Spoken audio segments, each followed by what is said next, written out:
नमस्कार,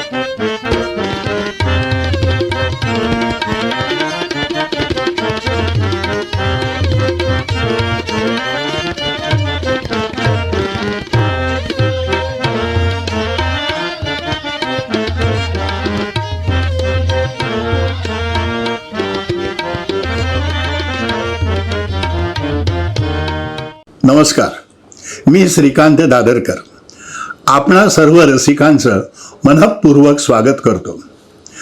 रंगनाथाचा रथोत्सव या शीर्षकांतर्गत आज सादर होत आहे महाराष्ट्र भूषण ज्योत्स्ना भोळे. बोला अमृत बोला, क्षण आला भाग्याचा, आला खुशीत समिंदर, अशा अनेक गाण्यांनी रसिकांच्या जीवनात आनंद फुलवणारी रूपसंपन्न, अभिनय संपन्न आणि स्वरसंपन्न गायिका म्हणजेच अभिनेत्री ज्योत्स्ना भोळे.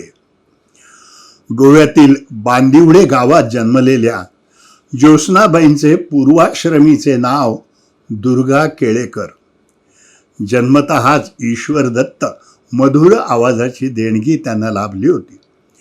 शालेय शिक्षणापेक्षा त्यांचा गाण्याकडे जास्त कल होता.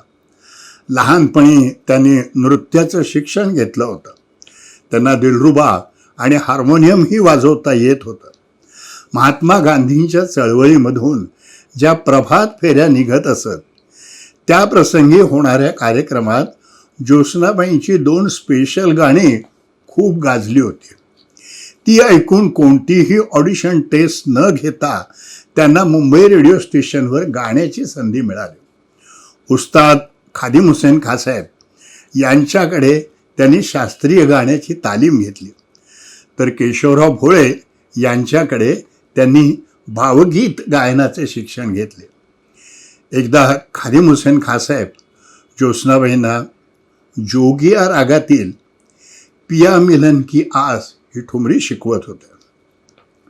त्या गात असताना बस बस बेटी बस करो, नाही सुन सकता असं म्हणून त्यांनी ज्योत्स्नाबाईंना थांबवलं. अर्थात याला कारण होतं ज्योत्स्नाबाईंच्या आवाजातील उपजत दर्द.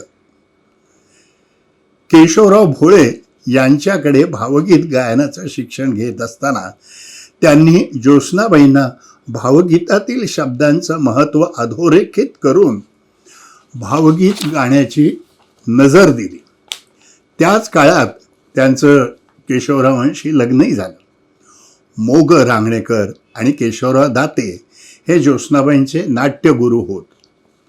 प्रसन्न स्वभाव, स्वतंत्र विचारशक्ती, तल्लख आकलनशक्ती, तीव्र संवेदन क्षमता, तडफदार स्वभाव ही त्यांची वैशिष्ट्ये होते. ईश्वर दत्त सौंदर्य आणि आवाजातील अलौकिक माधुर्य यांच्या जोडीला असलेला नैसर्गिक म्युझिकल सेन्स ही त्यांची विशेषता होती.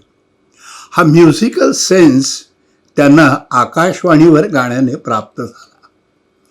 ज्योत्स्नाबाई नेहमी म्हणत, आकाशवाणीने आम्हाला खूप गोष्टींचं ज्ञान दिलं. मुख्य म्हणजे वेळेचं महत्त्व तिथे समजलं. मैफिल थोड्या वेळात कशी रंगवावी हे आकाशवाणीमुळे समजलं. ह्याचाच उपयोग त्यांना पुढे नाटकातील पदे रंगवत असताना झाला. आंधळ्याची शाळा या नाटकातील बिंबाच्या भूमिकेतून त्यांचं रंगभूमीवर पदार्पण झालं. एक होता माधारामधील उमा, कोणे एकेकाळीमधील रंभा, भूमिकन्या नाटकातील सीता, राधामाईमधली राधा ह्या भूमिकांनी ज्योत्स्नाबाईंना नावलौकिक मिळाला. पण त्यांना सर्वाधिक लोकप्रियता लाभली ती कुलवधू नाटकातल्या भानुमतीच्या भूमिकेने. कुलवधू म्हणजे ज्योत्स्नाबाई आणि ज्योत्स्नाबाई म्हणजेच कुलवधू असं त्या काळात जणू समीकरणच झालं होतं. कुलवधूचे संगीतकार मास्तर कृष्णराव यांनी तर एके ठिकाणी असं म्हटलंय की ज्योत्स्नाबाईंना या नाटकातील पदांच्या चाली शिकवताना ज्योत्स्नाबाईंच्या गळ्यातून इतक्या सुंदर हरकती येत असत की मला आणखीन 10 हरकती सुचत असत. रसिक जाणकारांच्या मते राधामयी नाटकातील राधा ही अत्यंत अवघड भूमिका ही ज्योत्स्नाबाई इतक्या तन्मयतेने सादर करीत असत की असं वाटे की हे केवळ कृष्णाचीच राधा नाही तर अखिल विश्वाची जननीच बोलते आहे.